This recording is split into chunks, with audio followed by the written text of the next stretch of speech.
Tere õhtupoolikut kõigile disaineritele ja disainisõpradele. Et alustame oma webinariga pihta. Mul on väga hea meel juhatada sisse tänane webinar, kus me tutvustame uuringu Eesti professionaalse disaini hetkeolukord ja arenguvõimaluste suunad tulemusi. Uuringut tutvustavad meile Martin Pärn ja Ruth-Helene Melioranski, kes disainikeskuse tellimusel 2019 aastal selle uuringu on läbi viinud. Disainivaldkonda puutuvaid uuringuid tehakse Eestis häbematult vähe, et on küll olemas disaini kasutamise uuringud ettevõtetes ja kolmandas sektoris ja on ka tehtud loomemajanduse kaardistamist, aga see ongi peaaegu kõik. Me oleme disainikeskuses otsustanud hakata seda viga parandama, et käesolev uuring ongi nüüd esimene selline disainivaldkonda rohkem süvitsi uuriv uuring. Oleme planeerimas ka uusi, sealhulgas ka Balti koostöös, aga neist räägime siis lähemalt siis, kui asi on juba kätte jõudmas. Praeguse uuringu eesmärgiks oli kaardistada Eesti professionaalses disaineri praktikas toimuvad muutusi, võrrelda neid muutusi valdkonna globaalsete trendidega ja uute ilmingutega ja analüüsida siis arenguvõimalusi ning mõelda, mida siis oleks võimalik valdkonda toetavateks edasinügivateks tegevusteks edaspidi pakkuma hakata. Me tahame öelda suure aitäh nüüd ka Kultuuriministeeriumile, kes seda uuringu läbiviimist on oma arhitektuuri ja disaini arendusprojektidest rahastanud ja kõiki neid disainibüroosid, kes siis meie küsitlusele vastasid ja kes siis meid enda juurde lasid ja intervjuusid tegid. Ilma sellise pikema sissejuhatava jututa, et ma annangi kohe sõna siis uuringu läbi viinud Martin Pärnale ja Ruth-Helenele. Üks väike praktiline info ka, et hetkel te olete kõik mutitud. Me väga loodame, et teil tekib nüüd meie esitluse käigus juba küsimusi ja kõik need küsimused on väga oodatud, et pange palun need kirjalikult chatti, me hoiame silma peal, mis chatis toimub ja katsume siis nii jooksvalt neile vastata, kui siis ka kindlasti siis tutvustuse lõpus eraldame mingi aja siis küsimustele vastamiseks. Ja huvitavat kuulamist ja Martin ja Rutt, ekraan on nüüd täiesti teie päralt.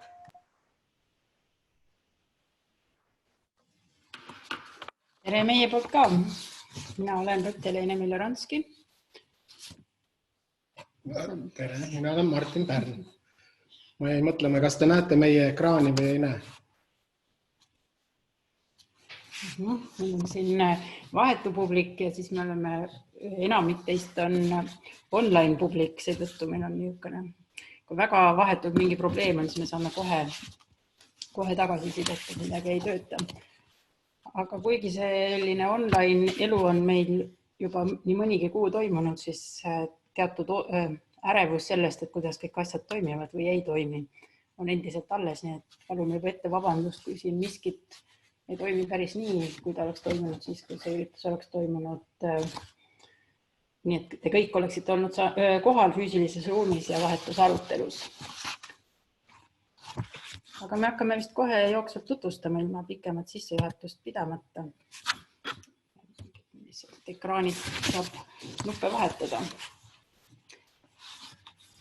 Kui me räägime sellest tööst üleüldse, siis see võttis meil ikkagi omajagu aega. Siin olid päris mitmed erinevad etapid, kuidas me seda tegime, aga võib-olla kõige olulisemana tahaks välja tuua, et me keskendusime disainiteenuse kaardistamisele või siis nendele disainistuudiotele, kes pakuvad teenust, mitte ei müü siis valmis toodangut või valmis asju, niisugused tarbekunsti, likumad, ilmingud ja need jäid meil kõik siis fookusest kaugemale ja vaatlesime just eeskätt siis seda, et kuidas siis üleüldse uued maailmapraktikas levinumad suunad on Eestisse jõudnud või mis on need uued teemad, millega Eesti disainerid tegelevad, kuidas me siis disaini mõistame ja seeläbi ka siis rakendame kes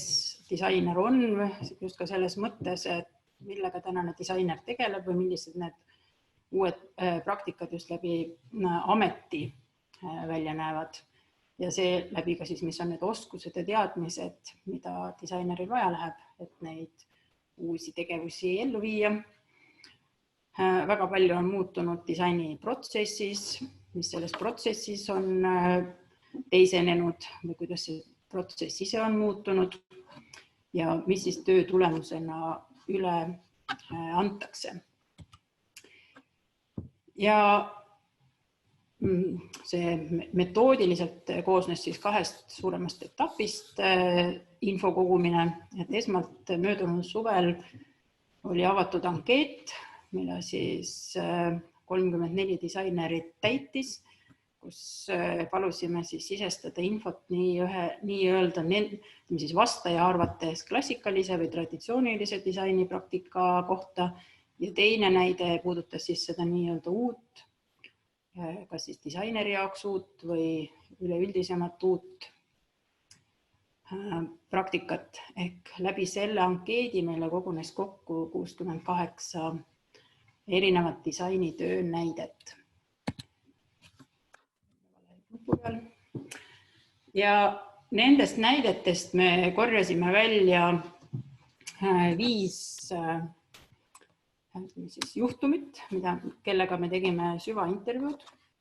Aku disainiosakond, Daniel Kotsiuba innovatsioonitiimist, Rakett ja Velvet, mõnel pool ühe disaineriga, mõnel pool siis mitme disaineriga toimus intervjuu ja eriliselt tahaks siis välja tuua ka selle meie enda praktika, ehk siis Martinil Iseasis ja minu pool Melioradis, aga meid ühendab kahtlemata ka see akadeemiline töö ülikoolides.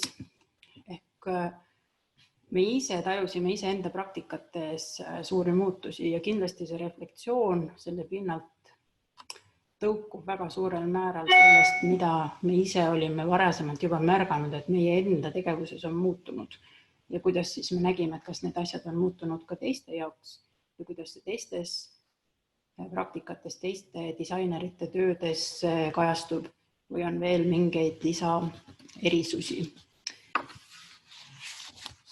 Aga läheks siit metoodika juurest sisu juurde.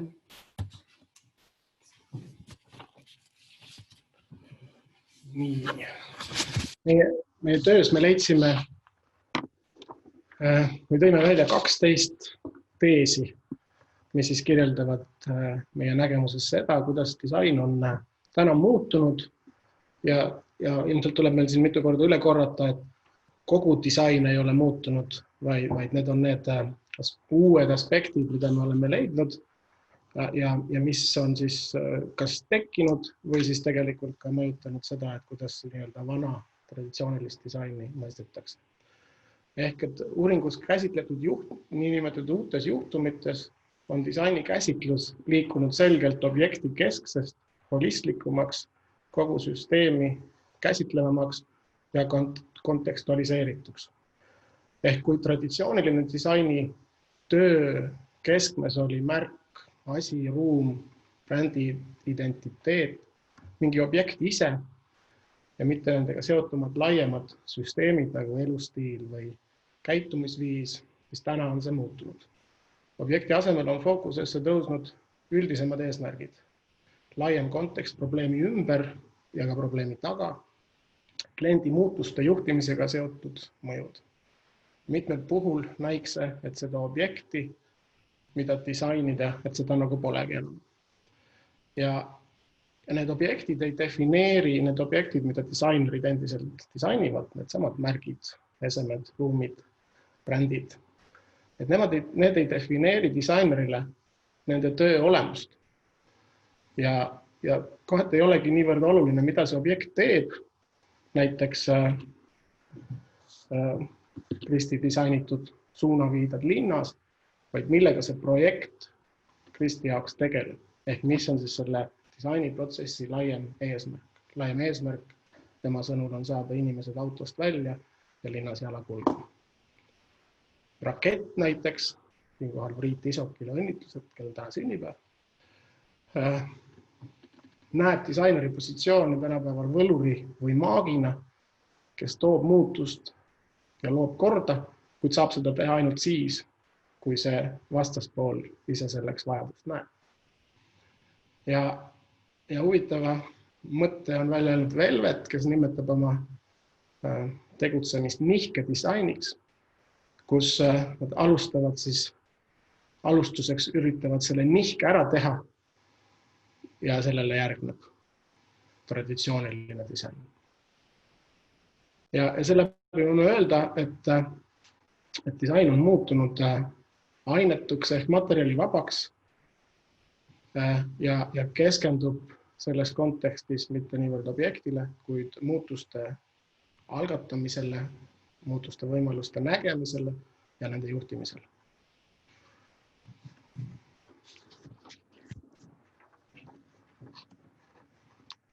Kui sujuvalt meil see vahetus nüüd läheb. Ei tea. Ehk siis, kui me väidame ühelt poolt, et või näeme nende praktikate näitel, et disaini enam ei dikteeri sellised materjalist tulenevad küsimused ja aspektid, siis asemele on tulnud pigem niisugused suhete võrgustikke moodustavad elemendid. Ehk me väidame, et me saaksime disaini käsitleda või siis ka eeskätt neid tärkavaid disainipraktikaid käsitleda suhete keskselt ehk näha disaini suhete keskse kultuurina, kus fookuses on suhted erinevatel tasemetel ja erinevate osapoolte vahel. Kusjuures neid suhteid saab vaadata nagu väga erinevate tasemete või erinevatel viisidel. Näiteks siis üksikute paaridena, inimene, inimene masin, inimene ruum, inimene aeg, inimene ühiskond või kogukond, aga ka masin, kogukond ja nii edasi ja nii edasi. Aga lisaks sellistele üksikutele paaridele on kindlasti seda kõike raamistamas laiemad suhete raamistikud, mis siis kätkevad nii süsteemi muutujaid kui sellest toimijaid. Ehk lihtsustatult kokkuvõttes, et mitte keegi intervjuudes ei defineerinud oma tegevust, oma disaineri tegevust läbi lõpp-produktide ehk nende objektide. Ja ehk see tähendab siis seda, et need objektid ei defineeri disainerile tema töö olemust. Ja see nihe, mida me siin selgelt näeme, ongi selliste üksikute isoleeritud objektide kollektsioonist või sellisest isoleeritud objektide maailmavaatest liikumist siis holistlikumale seoste ja suhete põhisele reaalsustajule. Ja disain on siin suhete organiseerija, jõujoonte modifitseerija või siis põhimõtteliselt see keegi, kes ei disaini ainult neid elemente, mis on siis ka teenuse disainis teada kui kokkupuutepunktid, aga ka neid suhteid, seoseid, hierarhiaid ja jõujooni erinevate siis süsteemi kaasatud elementide või tegutsejate vahel. Ja näitena võiksin siis tuua Innotiimi vähipatsiendi teekonnal toimunud rollide ümbermõtestamise, kus rõhk või ka siis vastutus tõsteti nii lähedastelt kui arstidelt edasi meditsiiniõdedele, ehk siis meditsiiniõde sai juurde nii siis piltlikult öeldes võimu kui ka vastutust ja ülevaadet, et tema roll protsessis suurenes. Aga samamoodi võime vaadata ka arsikogukonna arendust, mille peamine kese oligi siis siseste ja väliste suhete võrgustike arendamine või iseasi arendatavate töökeskkondade enne sisearhitektuuri toimuvad arendustööd, mille fookusesse me võime ka öelda, et ongi pigem nende asi on luua suhete platvormid, kuidas need töised suhted tulevasest keskkonnast toimima hakkavad ja kuidas inimestele siis see töö muutunud iseloom ka ruumis võimaldada. Ehk siis kokkuvõtvalt disaini väljund on läinud kindlasti käitumuslikumaks, et see suhete kesksus, siis see, nagu Martin juba ennem rääkis sellest agendast või nendest eesmärkidest, siis see suhete kesksuse roll on kindlasti seotud sellega, et mida me tahame nende suhete muutustega saavutada.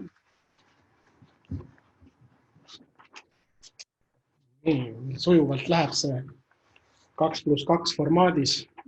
2 võhivõõrast inimest võivad olla lähestikku, teie peate olema kaugel.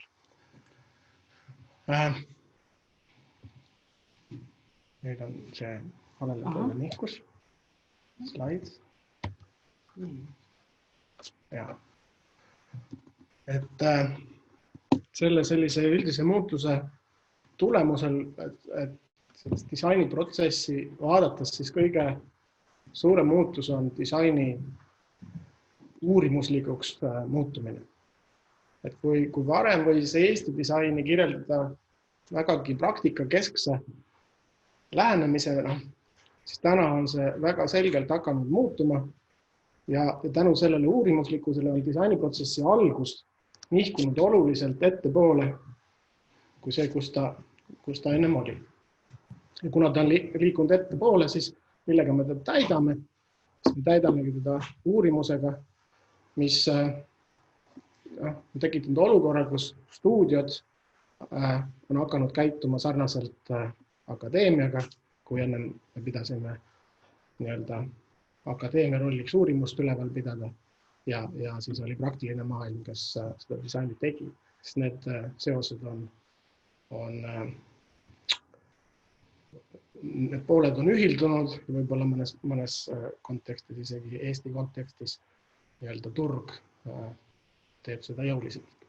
Kui traditsioonilisel objekti kesksel lähenemisel kirjeldati probleem selgelt ära, mida me tahame saavutada, mida me peame tegema, siis täna selles kaheldakse. Kas see meie arusaam sellest probleemist on ikkagi õige? Kas me ikkagi teame täpselt, mis viga on? Ja see ongi disainiuuringu fookus, et selgitada seda olukorda, leida selle olukorrale uus sõnastus ja mõistmine, mille abil otsitakse muutmise võimalusi ja mida ei otsita, vaid ka neid tekitakse. Ja sellist uurimust me võime pidada genereerivaks ehk konstrueerivaks, kus see uue otsimine on seotud tegelikult selle loomisega. Kõige läbivamalt pea kõikide küsitlete juures on kesksel kohal kasutaja uuringud, kus siis üritatakse aru saada, mis on see kasutaja vaade, kuidas kasutajad sellest situatsioonist arvavad, kuidas käituvad. Ja nüüd siin kontekstis kesksele kohale on tulnud empaatia tekitamine, et aru saada siis, kellele me midagi loome, kuidas nemad sellest mõtlevad, mida näevad.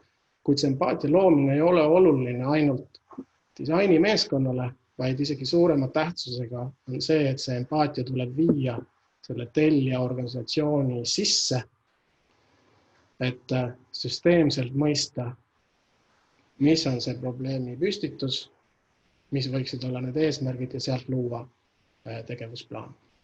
Et tuues siit näite oma tegevusest, kus me oleme ettevõtetega töötanud välja nende töökeskkonna visioone, siis see algab justkui kvantitatiivsest uuringust, kus inimesed koguvad infot enda töökäitumise mustrite kohta, kuid viisil, kuidas nad on ise kaasatud lahti mõtestama, kuidas nad oma tööd teevad,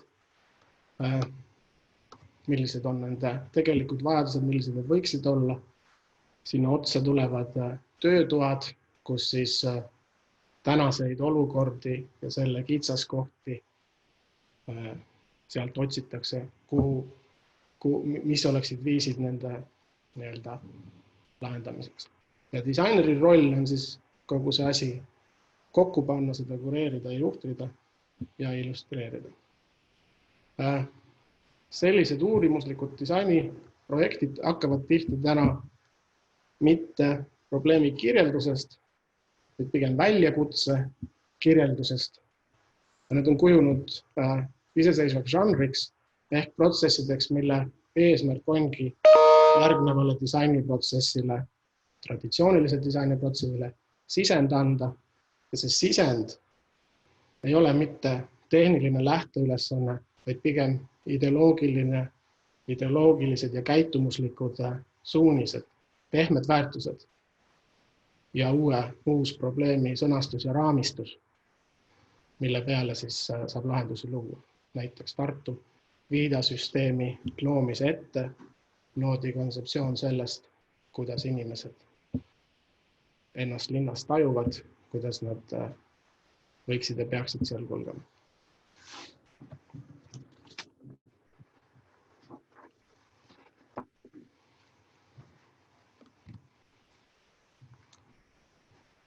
No üks väide on kahtlemata siis disaini demokratiseerimisest, mida eeskätt iseloomustabki osalejate ringi tohutu laienemine.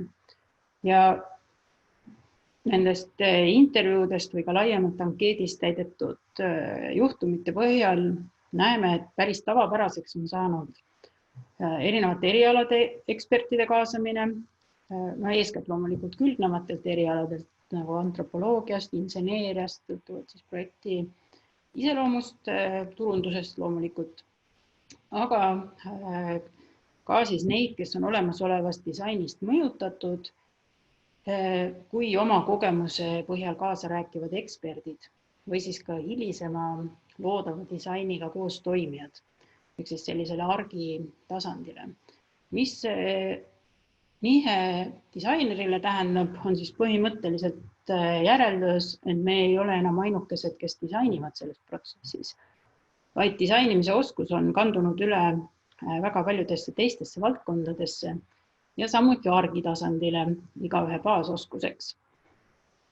Ja loomulikult on sellel mitmeid erinevaid põhjuseid, kahtlemata üheks selleks põhjuseks on tehnoloogia areng, tehnoloogia kättesaadavus, aga ka disainerite enda üsna jõuline tegevus selles suunas, mis on väljendunud siis eeskätt ka koosloome esiletõusus või siis laiemalt koos disaini kõikvõimalike töötubade praktiseerimises. Ehk ta kasutajauuringuid Martin juba mainis, aga kasutajauuringutest ainuüksi jääb väheks. Me nägime ka selgelt ka sellist kasutajauuringute kitsa kasutajauuringute kriitikat nendest intervjuudest. Ehk koosloome on midagi, mis justkui aitab üle olla nendest probleemidest, mida võib-olla siis kasutajauuring iseenesest tekitab, kus ta jääbki võib-olla selliseks passiivseks info kogumiseks, aga koosdisainis on võimalik aktiveerida ka neid nii teisi eksperte kui ka siis tavainimesi, nii-öelda koledasti öeldust tavainimesi. Ja see ongi ka see, mida Martin juba mainis, et enne kui algab traditsiooniline tavapärane disainiprojekt millegi loomiseks, mida me tavaliselt peame väga abstraktset objekti silmas, et siis nii stuudiost kui ka akadeemiast on liigutud nii-öelda põllule selle koosdisainiga tegelema, et siis üldse nendest olukordadest aimu saada ja ka siis seda traditsioonilises mõttes lähteülesannet koostada. Näidetena koostöö teistega, kindlasti üks huvitavamaid näiteid on juba räägitud Tartu viidasüsteemi näide, mis mitte ainult ei toimunud mitmes etapis, aga disainiosakond kaasas sinna väga palju erinevaid eksperte, erinevaid disainereid, aga ka teistest külgnevatelt aladelt, urbanistikast, arhitektuurist, aga ka loomulikult siis tootedisainerina Veiko Liis tegi neid viidaposte, nemad ise Brit ja Kristi tegid graafikat sinna peale ja sellele eelnes siis kasutajauuringud, linnatajumise uuringud, kus isegi sain kaasa lüüa. Aga teine näide, mida tahaksin rõhutada, on siis innovatsioonitiim avalikust sektorist, mis üsna huvitaval moel sünteesib disaini ja antropoloogia võimalusi ja eeskätt just ka sellel viisil, et kuidas neid uusi tööriistu pidevalt juurde disainitakse ja neid ka avalikus sektoris laiemalt tutvustatakse, nii siis meetodeid kui ka siis neid vahendeid, mida nad on ise jooksvalt loomas.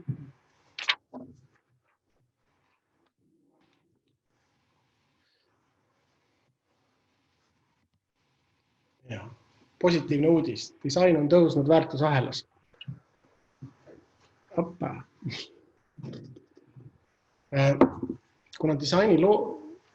Kuna objekti loomise kõrval on hakatud kasutama disainiga ülesande enda defineerimiseks loova sekkumise kaudu, on disain tõusnud teenuse pakkujast organisatsiooni partneriks strateegilisel tasemel. Ja selle taga nähakse üks vaade sinna taha on see, et läbi disainmõtlemisele omase holistliku probleemi situatsiooni käsitluse, mis seab ühtviisi kahtluse alla nii probleemi täpse sõnastuse kui lahenduselt oodatavad kriteeriumid. Probleemi mõistmise ja võimaluste väljakirjendamine käib samaaegselt võimalike lahenduse kontseptsioonide genereerimise, testimise ja arendamisega. Ja sel juhul on fookuses korraga nii süsteemi makrovaade kui lahenduse puutepunktide detailne mikrotasand. Ja selline lähenemine sobib suurepäraselt määratlemata probleemide käsitlemiseks, mis tegelikult ja iga organisatsiooni ja ettevõtted pikemas vaates kimbutavad. Kui traditsiooniline ülesande püstitus määras funktsionaalsuse kliendigrupi positsioneeringu turul, siis paratamatult see töö, mis järgnes, toimus operatiivsel tasandil. Kuid täna me näeme, kuidas disain on tõusnud väärtusahelas ja disaini tulemine nähaksegi laiemalt loodavat väärtust, mis toetab soovitud muutuste initseerimist ja elluviimist.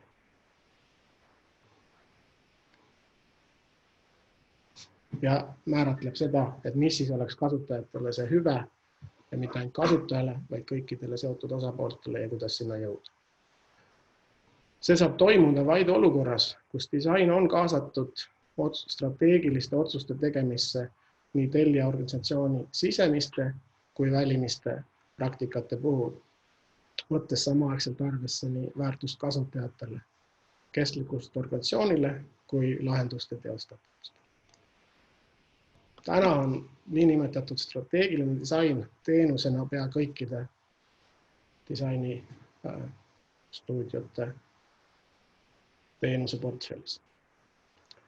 Ja seeläbi suunatakse enda oma tegevust nii ettevõtte sisse, aidates eesmärke sõnastada, muutusi juhtida, kommunikatsiooni luua, teadmisi ühendada kui välja, juhtides tegevuse kontekstist ja seotud osapoolteni jõudmist. Nüüd vaadates, et kuidas see asi siis nagu turul välja näeb, et siin on väga erinevaid näiteid, nagu Rakett,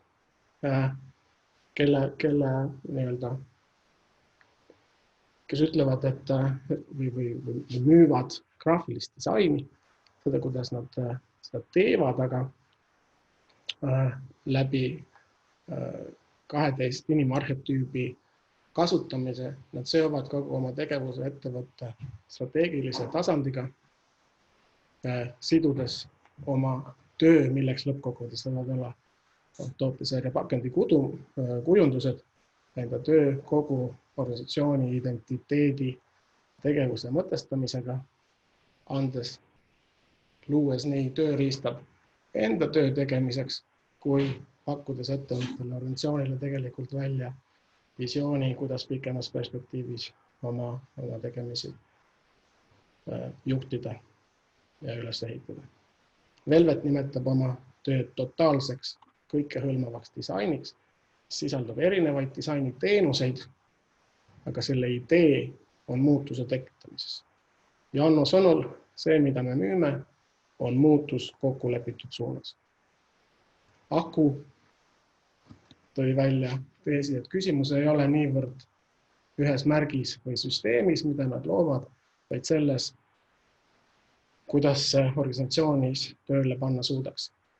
Nüüd, need tegevused, kus disainerid on strateegilisel tasandil kaasatud organisatsiooni pikemaajaliste visioonide ülesehitamise, on loonud olukordi, kus disainibürood, disainistuudiod on astunud mitmeaastastesse suhetesse ettevõtete ja organisatsioonidega, kulgedes nendega sellel muutuse teel.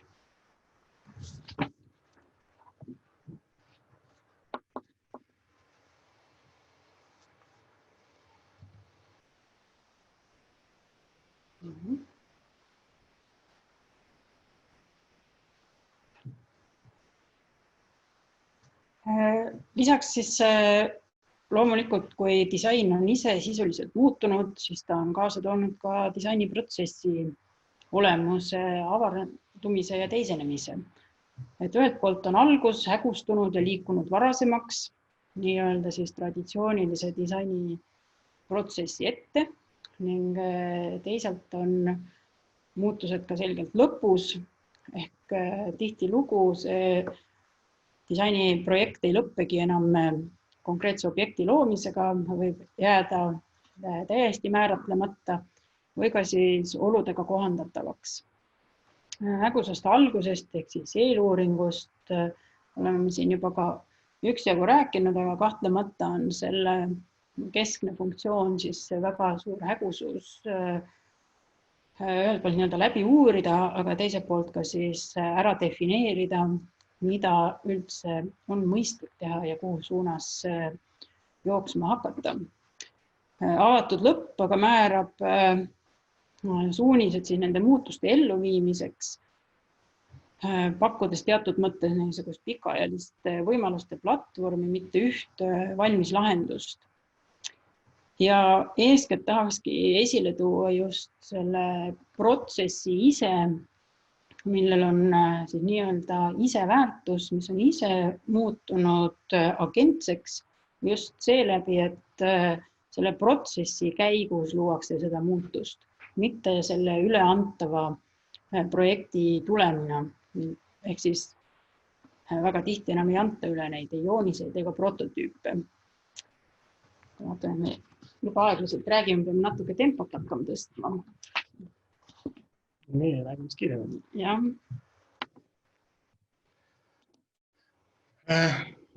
Muutuvas tööprotsessis muutuvate eesmärkide puhul kahtlemata muutub ka disaineri roll ja objekti loojast on kujunenud pigem protsesside algataja, arutelu juhtija ning suunaja, vahel koosloome tegevusjuht või kuraator. Kesksele kohale disaineri tegevuses on tõusnud võimaluste otsimine ja kirjeldamine ja testimine. Huvitav juhtum, mida Velvet meile rääkis, kuidas nad disainisid Tallinna linna organisatsiooni. Nad kirjeldasid seda kui oma punkprojekti, mis siis ei käi kindlat rada mööda, võimaldab disaineril protsessi loovalt suhtuda ja seda spetsiifiliselt luua. Projekt koosnes 10 koosloome töötoast ja disainerite roll oli seal võimestada ja protsessi juhtida ja seda luua. Ja niinimetatud kasutaja uuringuid ei viinud seal läbi mitte disainerid, vaid linnaametnikud ise, kes küsitlesid siis oma teenuste kasutajaid. Ühistes koosloome töötubades siis mõtestati neid tulemuid ja võeti see sisend lahti ning vormistati ehituskivideks, millega edasi minna. Sellist protsessi võib vaadata ka sellest aspektist, et disainer on loobunud oma autorlusest ja pigem on temale tähtsam algataja, agitaatori roll. Meil on näiteid, kus disainer on suunanud oma fookusega kitsalt ühele teemale või käsitlusalale, näiteks Daniel innovatsiooni osakonnast. Tõi välja, et tema moto on viia kasutajakeskne mõtlemine avalikku sektorisse või disainiagentuuri Kristi visioon, et inimesed tuleb tuua tänava. Stiil ja vorm Need on loomulikult endiselt tähtsad, kuid need luuakse protsessi viimastes etappides ning need on pigem tegevuse avaldusvormid ja kujud, mitte projekti käivitajad ja ajend. Ja nagu meil on ka näiteid, nad võivad olla hoopis teise disaini töö ülesanne, mida lahendavad ka hoopis teised tegijad. See on näide avatud lõpuga protsessidest, kus disainer annab üle oma töö ja sealjuures ka autorluse selleks, et sellega edasi minna ja seda edasi modida.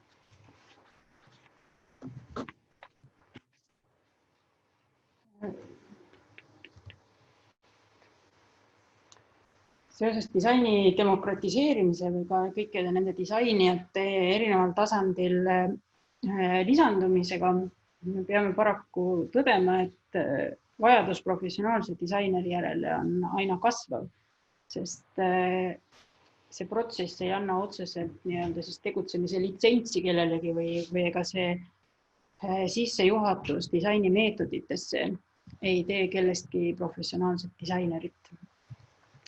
Aga see ühtlasi tähendab ka seda, et see professionaalse disaineri oskuste pagas on omajagu muutunud. Tõsi, me nägime väga palju siiski nendes kasutatud meetodites, tööriistades endisi klassikalisi disaineri ametioskusi, aga neid on ka siis hakatud kasutama uudsel moel või ka teisel tasandil.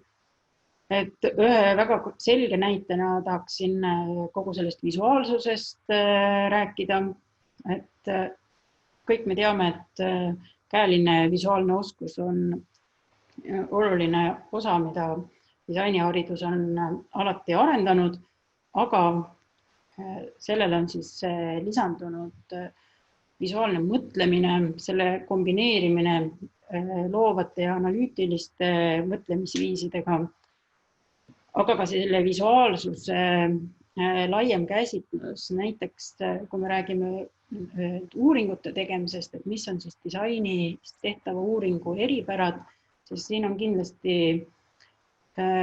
oma loodud siis visuaalsed tööriistad, proobid või siis sondid või kuidas me seda ka eesti keelde tõlgime. Nende kasutamine, mis baseerub üleni või väga suurel määral visuaalidel ja just võib-olla siis ka niisuguste erinevate tunnete, lisaks visuaalsele ka erinevate teiste tajude kaardistamisel ja märkamisel, et sellega leida siis sisendit uueks tööks. Ja kindlasti tuleks esile tuua ka selline generatiivsus või konstruktivistlikkus ehk suunatus lahenduse otsimisele. Et see oskus luua lahendusi ei ole kuhugi kaduma läinud, pigem sellele enne, kui hakata mõtlema lahendusest, suudetakse mõelda veel mitu sammu, mis suunas see lahendus peaks liikuma või millistes tehnoloogiates või platvormides võiks tema avaldumisvorm siis aset leida.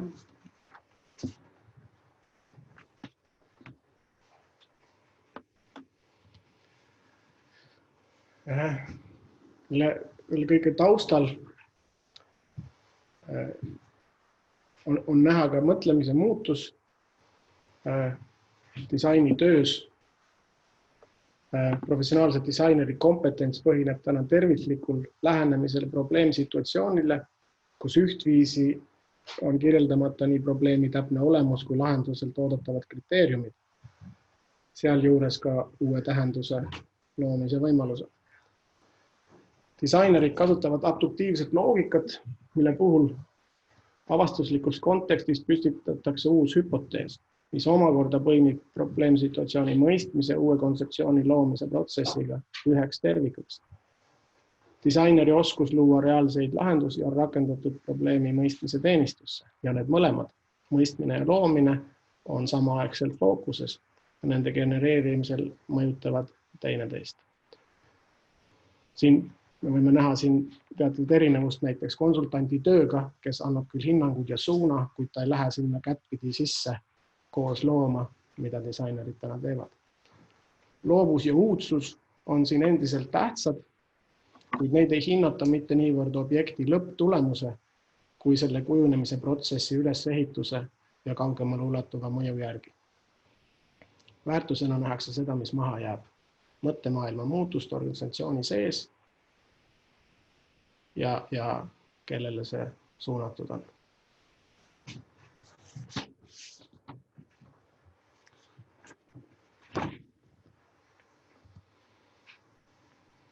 Et ühtlasi on kogu see suur muutus kaasa toonud selle, et meil on raske iseendast rääkida või iseenda tegemisest rääkida, sest kogu see laienemine või sisemine muutumine on teinud üksjagu keeruliseks ka sellise kõige lihtsamal tasandil enesemääratlemise. Ja seda kindlasti rõhuvat või ütleme siis piiravat ka see, et laiemas disaini diskursuses kasutame me endisi mustreid ja endisi koode, kuidas me millestki räägime või mida me oma hinnangutes siis väärtustame. Ehk väga lihtsalt näiteid tuues disainikaanuneid laiema avalikkuse jaoks kujundavad endiselt näiteks näitused, mis on väga objektikesksed või ka auhinnad, disaini auhindu ja antakse endiselt objektidele ja autoritele. Eks see on selline üsna suur vajadus sellise mõisteaparatuuri arenduse jaoks või mis on see üleüldine kõnelemiskultuur disainist. Ja see käib käsikäes nende uute praktikate enda keelekasutusega, mis on erakordselt tihedalt täis kõikvõimalikke toorlaene ja anglitsisme. Ei hakka siin neid pikalt kordamagi praegu, sest keeletoimetajalt sain juba isegi teada, et mu jutt on anglitsisme täis. Ei hakka siin täpsustama. Martin. Ja ma jäin siin mõttesse. Jah, et anglitsismide üle arutama. Et jõudes meie teeside lõppu, et siis kõik uus, mis täna maailmas tehakse, ei ole siin juurdunud. Ses mõttes on arengut ju küll. Et sellised katmata teemad ja alad, neist võib-olla kõige silmatorkavam on jätkusuutlikkusega seotud temaatika, ringmajandus, ringdisain. Jah, meil on küll üks Reeta Aus, kes on hea disaini aktivisti näide, tegeldes moetööstuses tähenduse muutustega, kuid laiemalt sügavuti minemaid käsitlusi me ei tuvasta. Need näited, mis on küll riivavad teemad, kuid ei lähe sügavuti muutuste loomises sellisel moel, kus me näeme disaini teistes valdkondades täna juba toimetavat. Samuti ei ole meil kas aega või ruumi spekulatiivsele või siis ettevaatavale, kriitilisele, katsetavale disainile.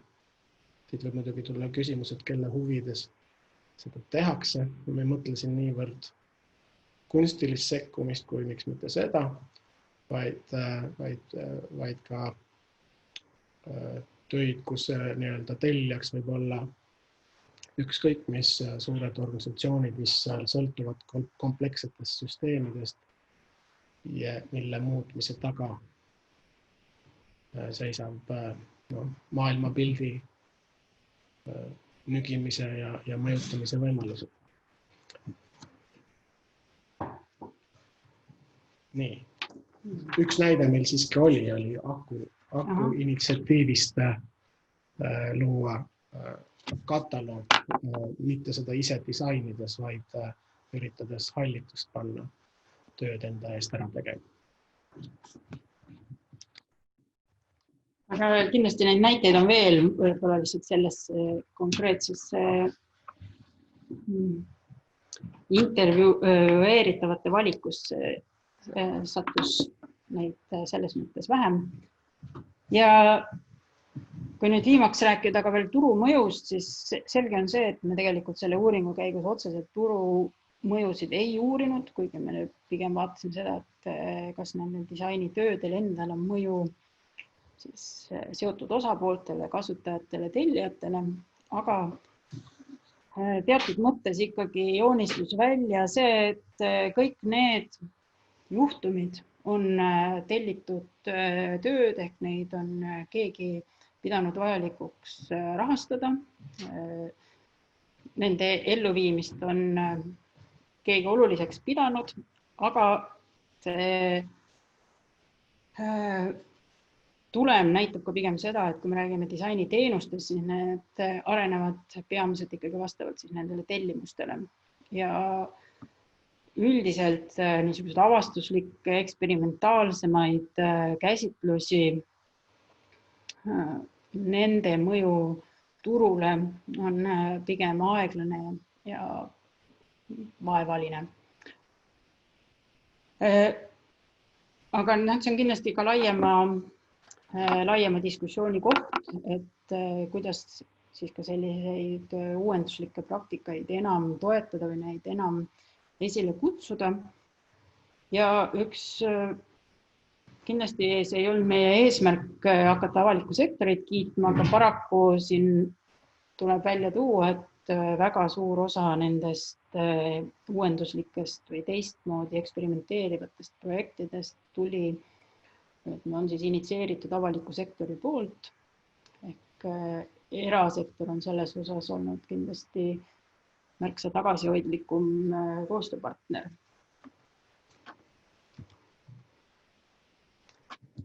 Ja uuesti korrates see, mida me siin nüüd ka nii-öelda kokkuvõttena mõnede punktidena kirjeldame, ei kirjelda kogu disainipraktikat, on pigem selline nende uuenduslike praktikate, keda me siis küsitlesime või kes meil ankeeti täitsid, nende töödest välja joonistuvad aspektid. Nüüd Martin avas siin kõrval juba chati. Küsimus. Meie poolest sa võid kõik mikrofoni sisse lülitada. Öeldi ei tohi.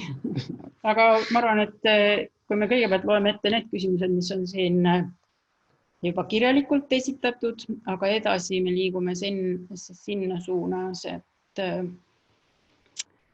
saate ka siis jooksvalt küsida läbi mikrofoni. Aga esimese kommentaarina siis Piialt. Tartu viidasüsteemi näide on ilus, eriti jutt sellest, kuidas seda tehti, aga miks see ikkagi nii sarnane Legible Londoni viidasüsteemile on. Graafiliselt ülisarnane ja viide sellele lingile. Ma arvan, et see ei olnud kindlasti meie töö eesmärk neid võrrelda. Meie asi oligi vaadata, meie keskendusime just sellele protsessile, kuidas tehti, miks tehti. Need otsesed võrdlused viidasüsteemide vahel. Siin ei ole neid niimoodi ka kõrvutanud vahetult. Ma ei tea, kas seal on ka üldse neid nüüd reaalselt valmis. Kui intervjuud tegime, siis olid alles maketid, prototüübid kontoris ja päris asja veel ei olnud, oli alles planeeritud nende testimine. Et ma selles osas jätaks meie kommentaari andmata. Ja kommentaar kõikide sarnaste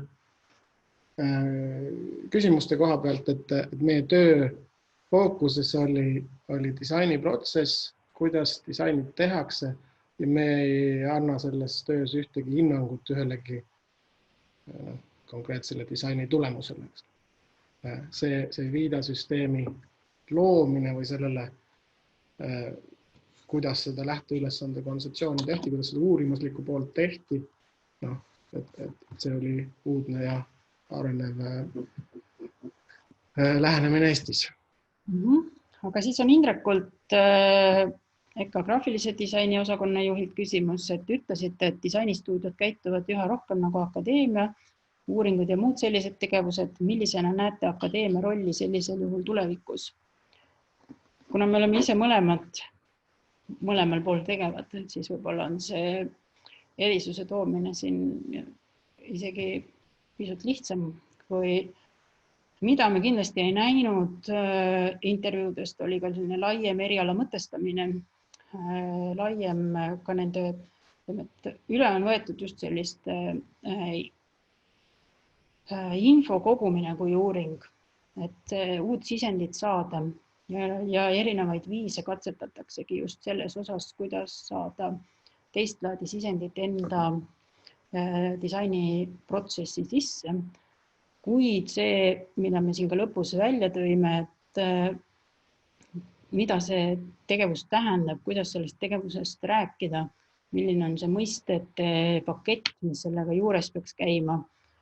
Need on kindlasti sellised asjad, millega peaks akadeemia rohkem tegelema.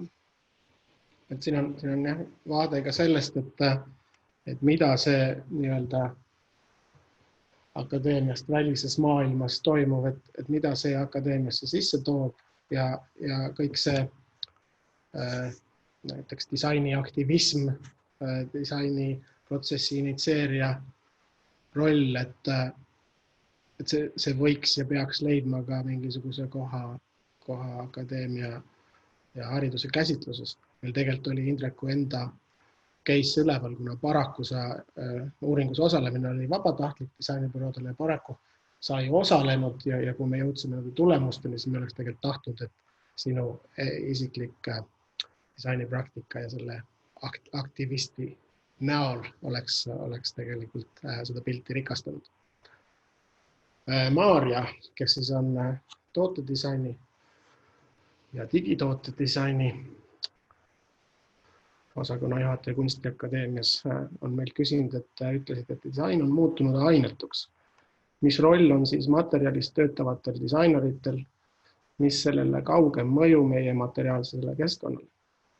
Siin tuleb jälle taas korrata, et me otsisime neid uusi aspekte disainis, ehk et meil siis on olemas see immateriaalne ja ainetu disain selle materiaalse disaini kõrval ja nagu väga mitmed tööd välja tõid, siis tegelikult nad on läbi põimunud ja võib-olla see huvitav välja võtta veel tagajärjele, kuidas disainerid ise enda tööst räägivad, kes on küll loonud märke või objekte, see väärtus nende jaoks on selles immateriaalses muutuste väljas sellele taustsüsteemile, mida suurem ja pikem ajalisem see on, seda väärtuslikum.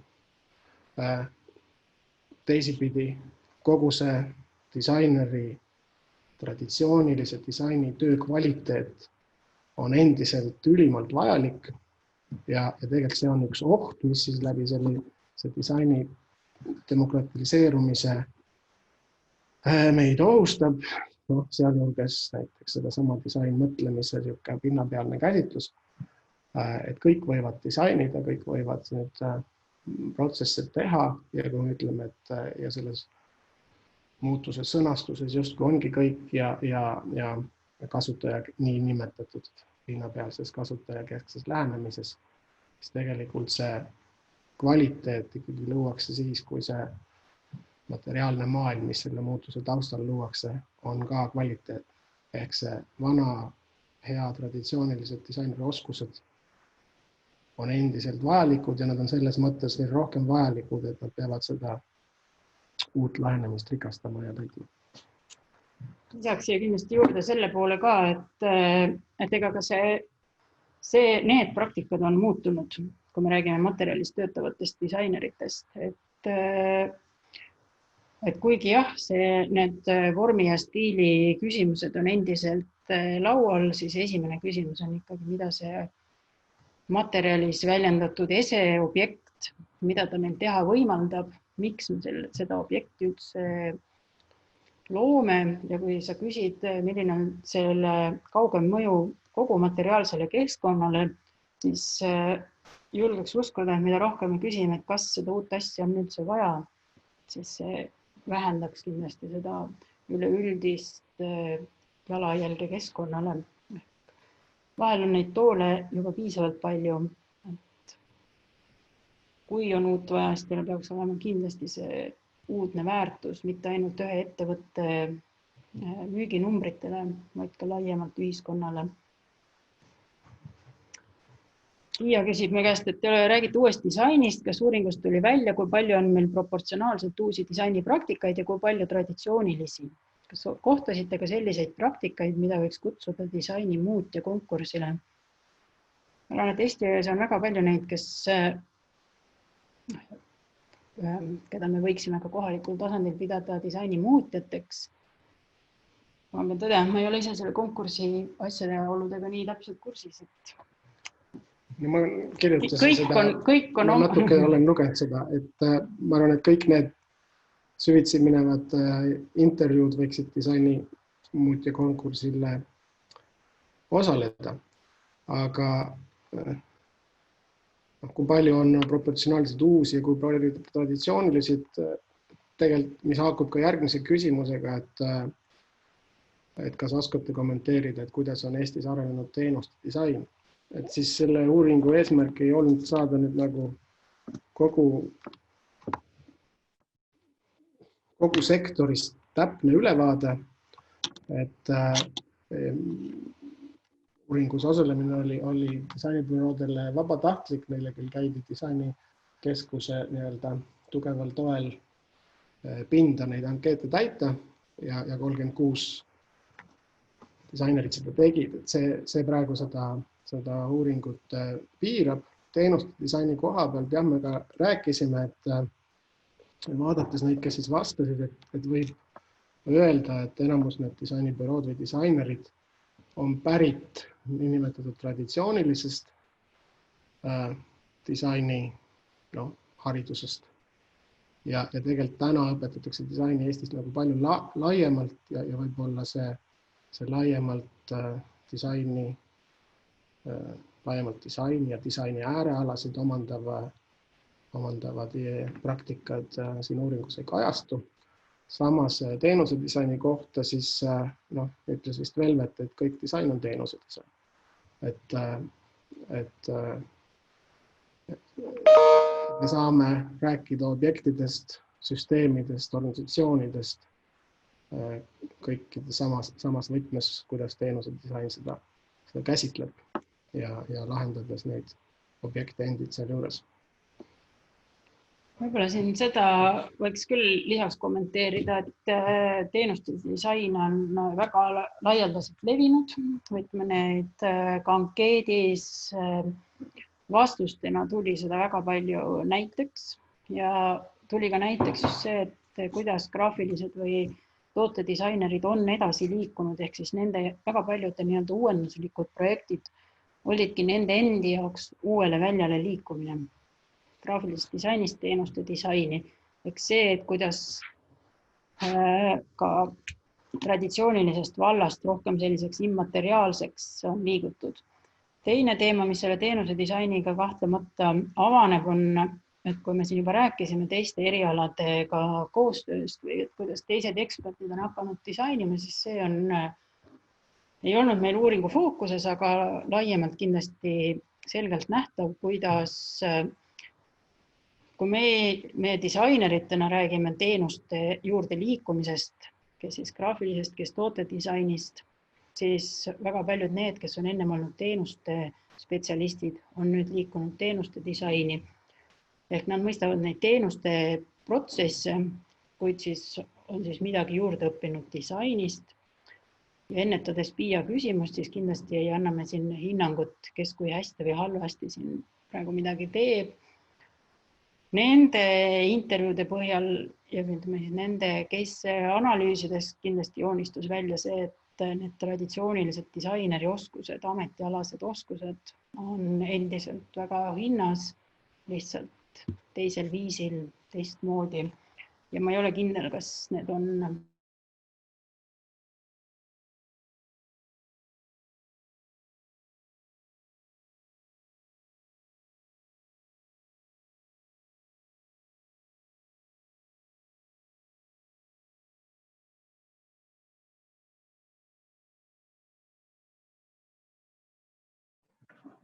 Nii, nüüd on huvitavad lood, kuidas me vaatame arvutit täpselt kell 5. Kas te kuulete rõtti? Nii, kas arvutivahetus töötas? Oleme teisest arvutist.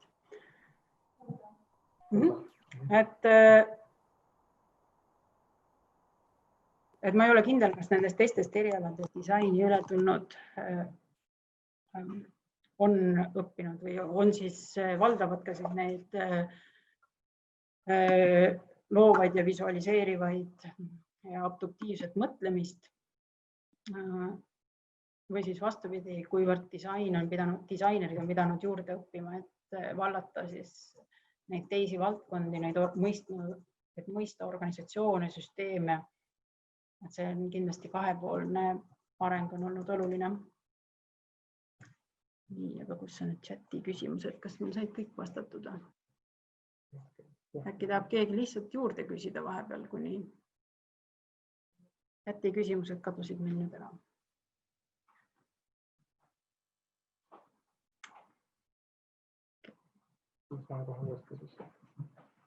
On seal veel mõni küsimus? In-house disainerite mõju ja kasv?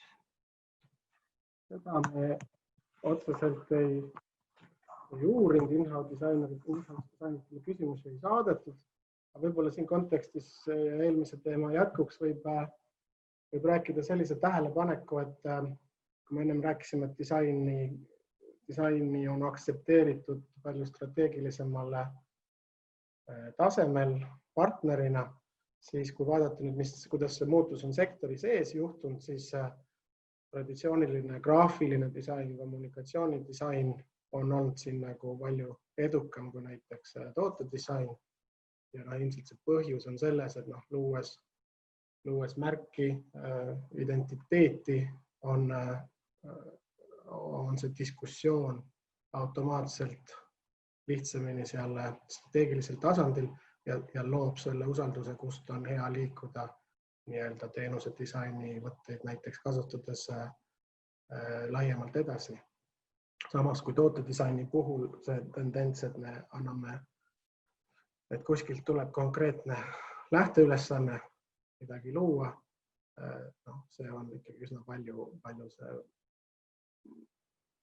tavaline praktika täna. Aga küsiks, mida võiks uuringu valguses disainerite kutsesüsteemi arendamisel arvesse võtta? Nii palju, kui ma tean, on ju see kutsesüsteemi arendus igal juhul ees, kuidas see täpselt nüüd nagu toimuma hakkab või sellest ma isegi ei oska praegu siin konkreetseid näiteid tuua siin mitme arvutiga siin nalja teha.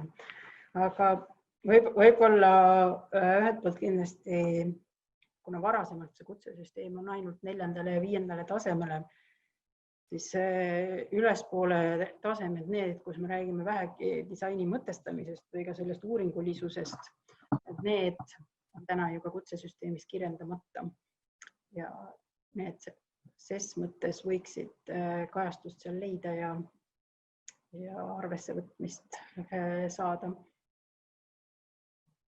Nõus. Aga võiksite küll, kui on veel küsimusi, ka oma mikrofoni kinni või nii-öelda lahti teha. Ja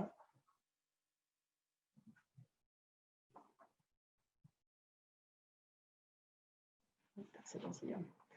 Mul tuli sõnum siit.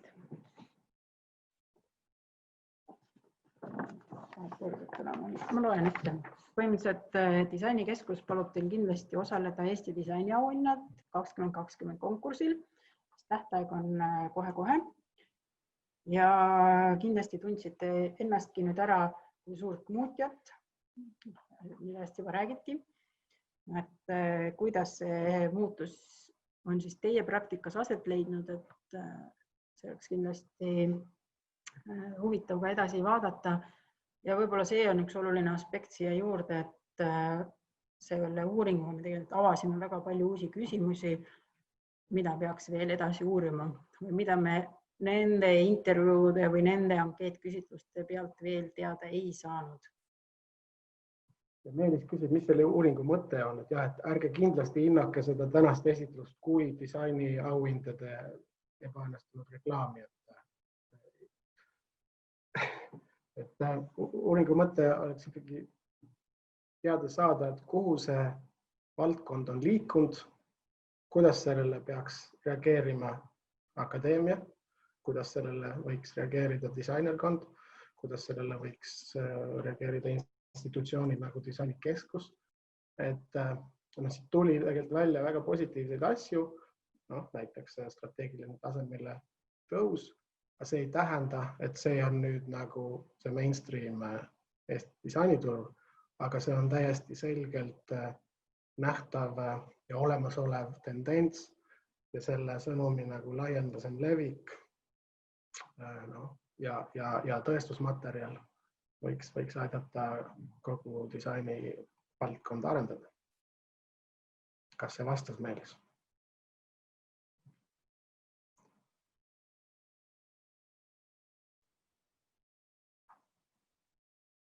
Meelis jätkab, et kas saaks siis edaspidiseks mingid mõõdikud seada, et uuringu korduses saaks mõõta trende. Ja see on küsimus, mille kohe suunama rahastajatele. Et iseenesest seda tööd tehes, nagu teie küsimustest välja tulite, et see ei ole nagu totaalne Eesti disaini hetkeseisu hinnang ja kui see meid peaks huvitama, siis tegelikult on mõtet seda valdkonda edasi kaevata nii-öelda kogu tema tervikus, et saada ka nendele küsimustele vastused, et kuidas siis näiteks seda keskkonnasäästlikku disaini arendada, mis roll siis on materjali põhisel disainil ja näedes.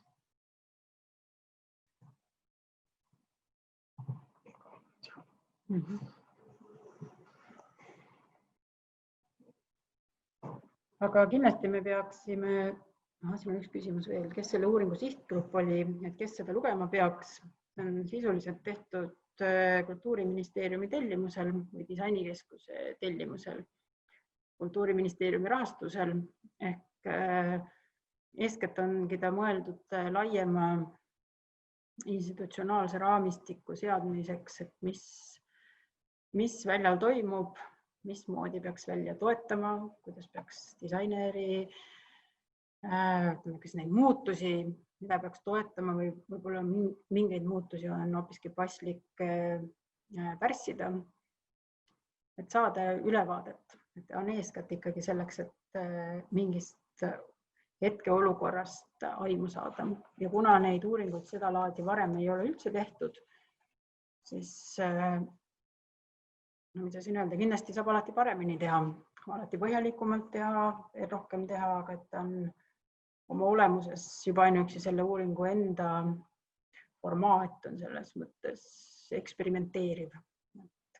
Kes seda lugema peaks, siis ma tahaks loota, et seda eelkõige loevad kõik, kes arvavad, et nad disainisektoris tegutsevad ja miks, et siis näha, kas siis nad teevad asju veel paremini või kuidas võiks ennast, mida võiks õppida, kuidas võiks ennast positsioneerida, mida võtta, mida jätta. Et see võiks olla. Ja kus seda lugeda saab, varsti saab. Aga disainikeskus saadab teile kindlasti tänu e-maili peale webinari koos selle õige lingiga, mis on juba teel nende kodulehele. Ma tahaksin ennem ütlema ja et meil see meelest ära läheks, et me peame kindlasti tänama kõiki, kes siin uuringus osalesid ja uuringut rahastasid ja uuringut tellisid, aga see hulk lugusid, mis ka nendes ankeetides tuli, oli üsna muljet avaldav. Et ma väga loodan, et me jõuame selle materjali pealt veel mingeid muid edasisi mõtteid mõlgutada, mida sellega võib veel teha, aga suur tänu igal juhul. ja minu poolt ka suur tänu ja et õnneks ilm ei olnud nii ilus kui hommikul, et ei ole ka kahju, et te olete meid vaadanud seisvas.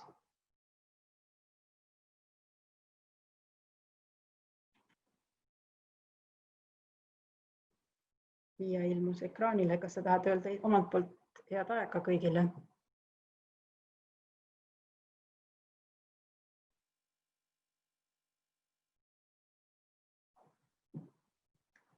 Aga kui teil rohkem küsimusi ei ole, siis me jätaks teiega tänaseks hüvasti. Olete muidugi oodatud meiega edasi diskuteerima, sest diskuteerimisväärset on meie enda hinnangul siin omajagu. Alates terminoloogiast kuni selleni, et mida me siis üldse teeme, mis see disain siis on, millest räägime, või et kes see disainer, loomse disainer selline on. Aitäh! Aitäh!